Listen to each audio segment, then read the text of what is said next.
Welcome back. It's time to get our include files set up and ready for deployment. So the first thing that we're going to want to do is create a new folder within our ClearStep directory. To do that, simply add a new folder. I'm going to name this Inc. or Includes. You can add either. I just like the abbreviation as it stays consistent with the rest of my folders.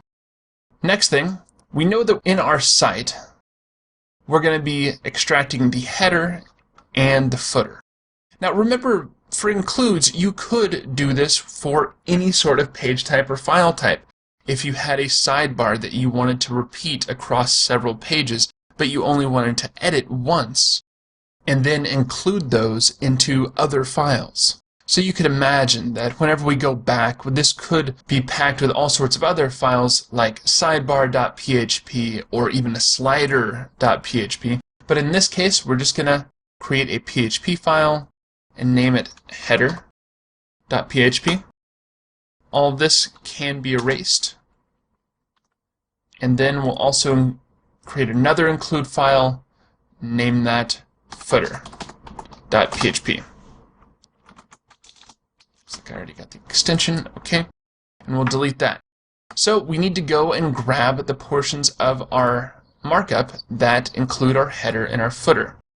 This is really pretty simple since on each of our pages we have a container with a class of page content. We can assume that everything above that, including our navigation, is essentially a part of our header. Simply drag and copy all of that, go over to the header and paste that right in. Next thing, we can go back to our index and delete that. We will head down to our footer. So we can see that our container from above was ended there. We can grab all of our footer, copy, and head over to our footer.php and save that. So if we were to launch this right now, we wouldn't have very much. So let's launch this in Google Chrome, and you can see the site is just broken. That's because nothing from what we had is being included from within our header or our footer files, and we need to correct that. Exit that. So this is all the markup that makes up our inner page content, but we need to take a note from what we did before and write a PHP include. So we'll write, open up those PHP tags, PHP, make sure and close those. Write an include, and that is within the inc/header.php. We can copy this, and go right back down to our footer, and name that footer.php. Now let's launch this one more time. Looks like it's still broken, but we expected that. The reason this is broken is because we still need to rename our index.html file. The browser right now understands that it's processing an HTML file. What it needs to know is that we need it to process a PHP file. Whenever it begins to process the PHP file, our PHP includes will begin to work. Rename the HTML file. Give that the extension of PHP. And as you can see, some of our coloring has changed.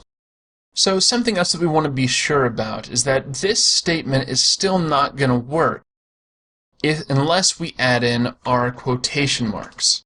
So the quotation mark inside the parentheses, sort of like JavaScript and adding a string, it gives PHP the ability to read in what is between these. So include the quotation marks in both of those statements. And we'll save that. Alright, now let's run this page. And there we go. Nothing has changed because if we view the source, all of the header and footer that we had in there at one point is back just the way it would be, except for now this page is much more manageable to deal with on a day-to-day basis. And if we wanted to edit just the items in our header, like our navigation, if you wanted to add a new page, we don't have to go back to the index.php. We can simply edit the header. Let's add these PHP includes into our about page, and we'll be all done. So we can head over to our about. One more time, we'll get rid of that header, include that header.php. Same thing on the footer. Get rid of that, open up about, and everything under the footer will be okay. We need to change the name to about.php. Alright, there we go. We can save that. So we have our page named about.php. Head over to the header, and I've already changed the file extensions in our navigation to index.php and about.php. Now if we head back over to our index and we run this, we know that our about and home will work as we expect. And that's it. We've added PHP includes to our project.